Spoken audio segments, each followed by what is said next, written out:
masih seputar pro kontra Bapak Presiden Soeharto sebagai pahlawan nasional. Kalau ada kelompok tertentu yang kita semua sudah tahu dari partai tertentu atau ex partai tertentu tak suka Soeharto alias membenci Soeharto, kita maklum. Namun yang perlu diluruskan, ada beberapa orang yang menghadap kementerian dengan menamakan diri Aliansi Pemuda dan Rakyat Anti Soeharto.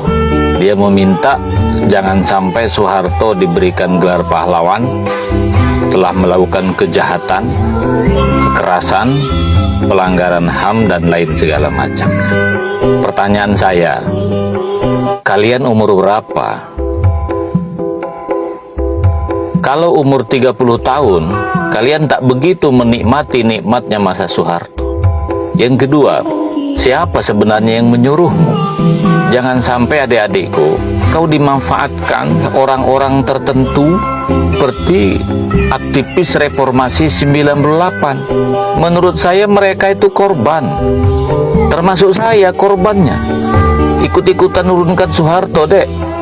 Saya pernah ikut demo di Probolinggo, di Surabaya ketika saya kuliah.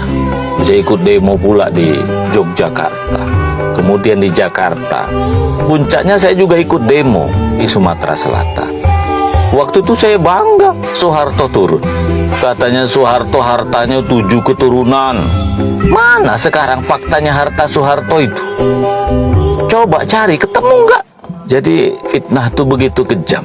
Adik-adikku yang usia 30-an ke bawah ya, yang tidak tahu bagaimana nikmatnya masa Soeharto dengan sekarang ini.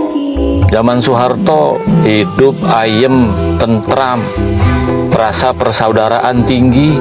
Akhirnya saya juga paham, mungkin belajar dari kelemahan Bapak Presiden Soekarno yang mengedepankan politik, ke ekonomi terlupakan.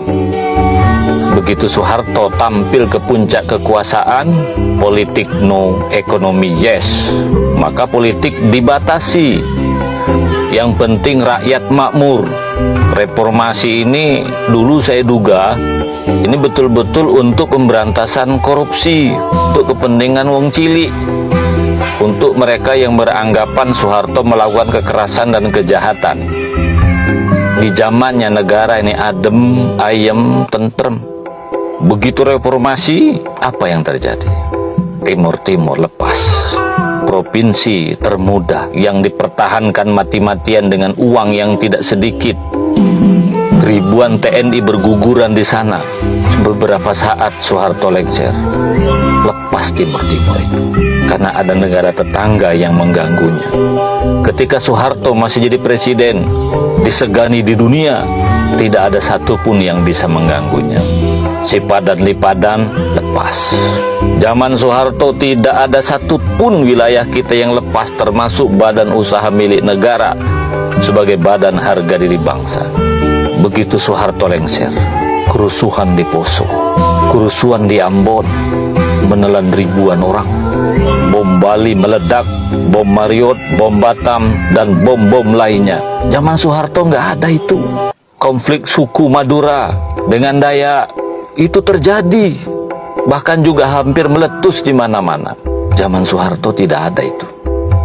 Rakyat Aceh menderita, orang-orang tidak berdosa harus berguguran akibat diberlakukan daerah operasi militer.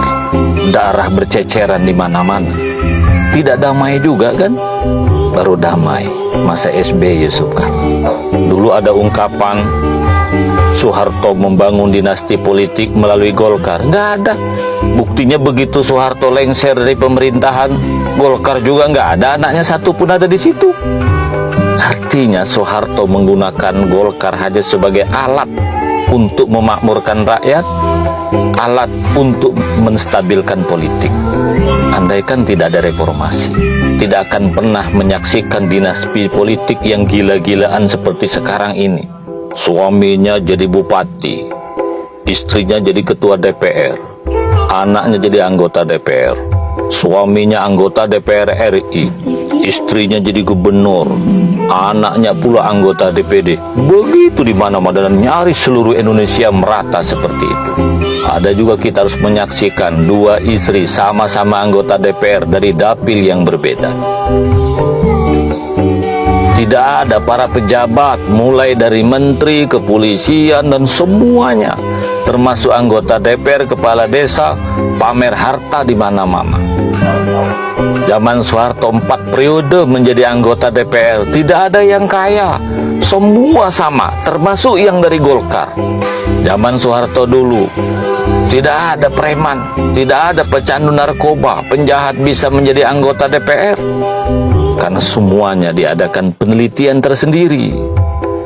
Kalau sekarang, yang penting punya uang, masuk.